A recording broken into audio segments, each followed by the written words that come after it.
Alright, I'm going to be talking today about how to start a YouTube channel.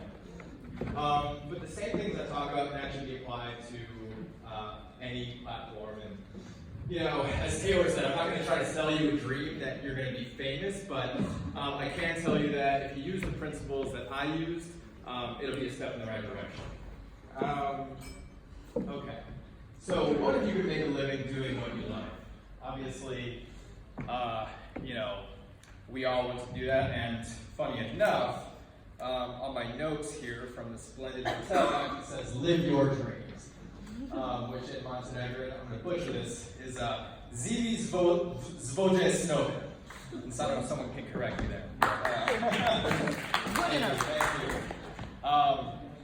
So yeah, these platforms, Facebook, Snapchat, Instagram, YouTube, we're living in a day and age in which, for the first time in modern history, we can actually creatively express ourselves and grow a following of people that are paying us with their time, with their attention, and with their energy and with their dollar. And that makes it easier than ever to grow a following and eventually be able to live your dreams. So I started posting videos to YouTube back in 2007 when the homepage looked like this. I don't know if you can see, it's very small, but one of those videos has 5,000 views. So it actually took 5,000 views to hit the homepage at that point in time. Within a couple years, I was actually one of the top 100 most subscribed YouTubers in the world. Business Insider actually called me one of the world's most powerful YouTube stars. I got the formula down and ended up creating 2 more YouTube channels. And these are the stats that they have today. One has 4.5 million subscribers, and the other one has 1 million. So, okay, let's see what this thing is. All of this sort of culminated with me being invited to the White House by President Obama for the first ever Digital Influencer Summit. You can actually, I don't know if you noticed some of these faces. We got Jake Paul in that picture. We got Liza Koshy in that picture. So a lot of big internet talent there. So now you know a little bit about me and my experience. So now let's talk about you. So here's what to know before you start. Know your mission. This is your purpose, your why, your whole reason for creating content in the first place. This is, in my opinion, the most important thing in this entire presentation, is just knowing why you want to create in the first place. And you might think you know, but if you're anything like me, you might not completely know, so it's important to try to figure that out. The Food Ranger. This is a guy I interviewed for my company's blog. His mission is that he wants to help inspire the world to travel and not be afraid to go out. And so he has 3 million subscribers. He's a big travel and food blogger and really great guy and really inspiring. So that's a great mission. And your mission could be something as simple as, oh, I want to make people happy. I want to make gaming videos. Or it could be as complex as you want. It could be one mission. It could be multiple. But the important thing is to know. For example, you know, maybe that's, I want to change the world. I want to help them understand more about climate change. You know, I want to inspire them to be healthy. Anything like this is a good mission. And also, just keep in mind that you know, there's going to be ups and downs in this, and your mission and your why is what's going to get you through. Also, know your brand. This is your identity.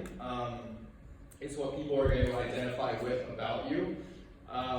And so it's very important to know this. Here's a video I posted that got 50 million views and was actually the first viral video that I made that pretty much skyrocketed my career, so that's great, but this was actually the beginning of the end for my channel. And this was like my downfall. So you think, oh, this video looks great, what happened? So I didn't know my mission at that point in time. Again, I thought I did. I thought that I wanted to just, you know, make people laugh, make people happy, and that was all good and great, but a few years later, I kind of grew out of that. I talked about this in Thessaloniki, so I'm not going to go completely all into it, but, you know, I realized that there was a deeper, you know, there was a deeper part of me that wanted to express myself and really change the world and all this sort of thing. And I didn't think that I was going to be able to do that, so I actually had to leave YouTube to figure that out. But whenever I posted this video and got all these fans, I mean, literally 50 million people saw it. I kind of blew up overnight. I had a lot of people that were expecting to continue seeing this type of content, and it was that moment that I switched from being a leader to being a follower. Because I let my audience, call the shots. And if I would have had a stronger mission at that point in time, that wouldn't have happened. So some people that go viral, maybe they're vloggers, they make it about them. That probably would have worked better for me, because then I could have, while I was figuring stuff out, I could have probably kept the videos going. But instead, I was like, I don't really want to make this type of content anymore, so I had to, figure it out. So again, all goes back to kind of knowing your mission. Again, know your audience. This is very important as well.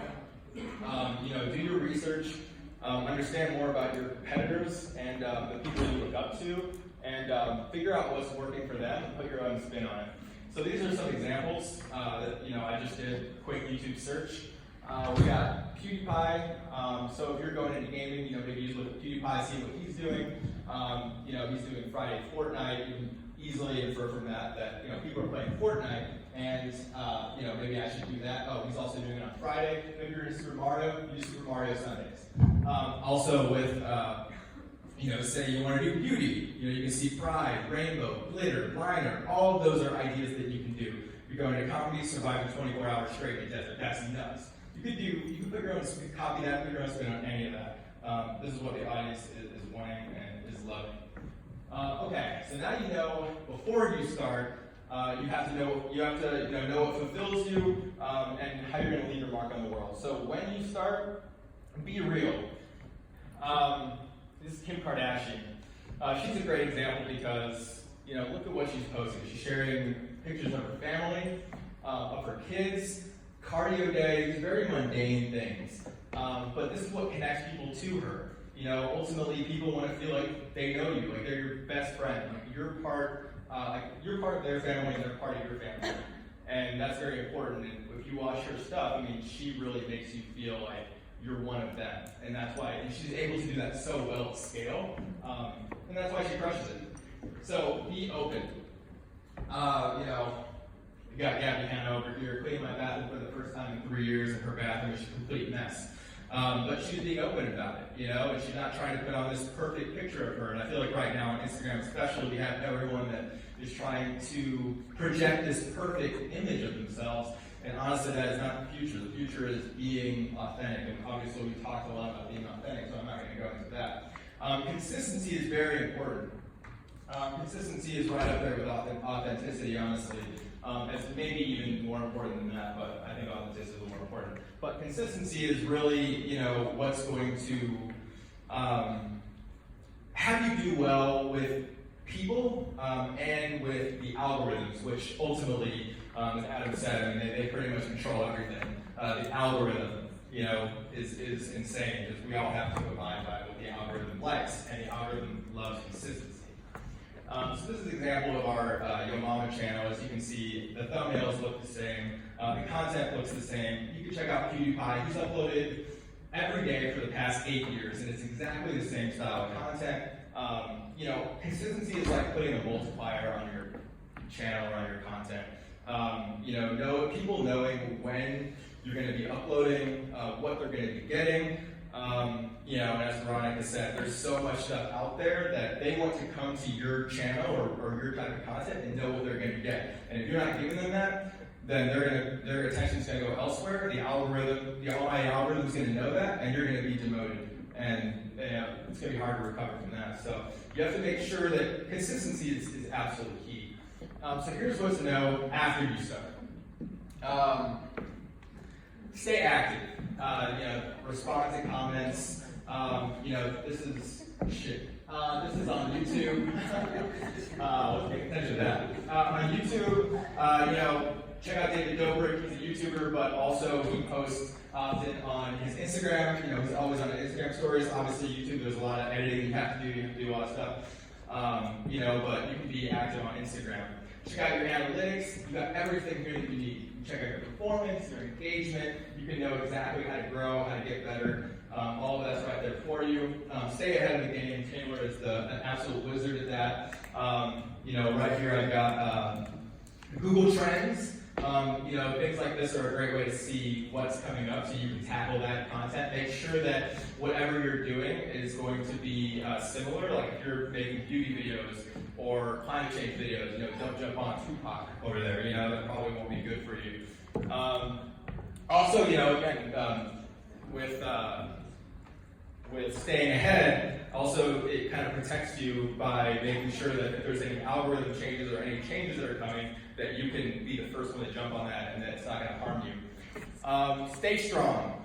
Most important growth hack here is perseverance. Nothing trumps that. Trump, probably not a good word.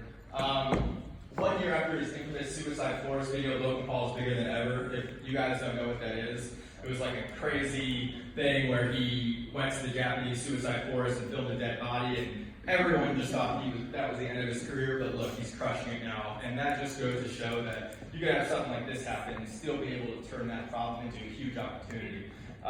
So again, there's going to be ups and downs. I'm not going to try to humor you, okay? It's not going to be easy. It's easier than ever to grow a following on YouTube, but it's not easy, but you can do it. And it's all about perseverance. Now, let me just pull this out one more time, make sure I covered everything. So, just to wrap up, know who you are, what fulfills you, and what mark you want to leave on the world. Know what you're getting into. You need to win people's trust, make them your family. Be yourself and be consistent. And perseverance is the biggest growth hack. It's easier than ever, but it's not easy. But pursuing your dreams is the most rewarding journey of your life. Boom!